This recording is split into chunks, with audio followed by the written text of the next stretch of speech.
Hadi çepikler eller. Laverde, sürgün gözüme perde. Devriyeler sardı da bizi. Ne kaderim böyle. Devriyeler sardı da bizi. Vay vay.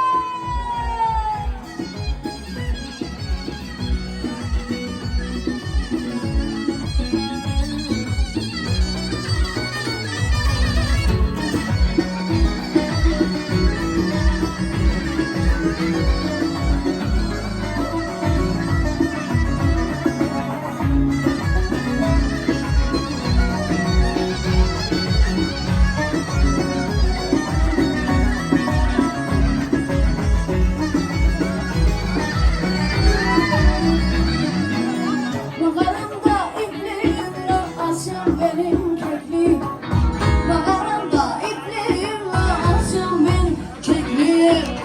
Hiç aklımdan gitmiyordu Malatya'da gezdiğim. Hiç aklımdan çıkmıyordu Malatya'da gezdiğim. Haberde, sürgün gözüme perde. Devriyeler sardı da bizi, ne kaderim böyle. Devriyeler sardı da bizi. Çepikler nerede çepikler? Hayır.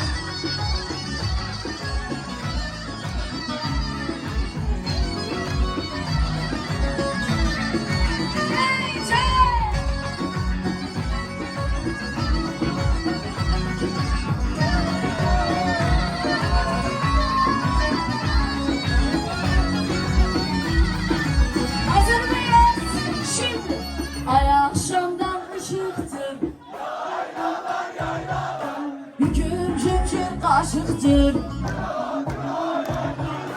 Hüküm şimşir kaşıktır. Komşu kızımın zapt eyle. Malatyalılar aşıkmış. Malatyalılar aşıkmış.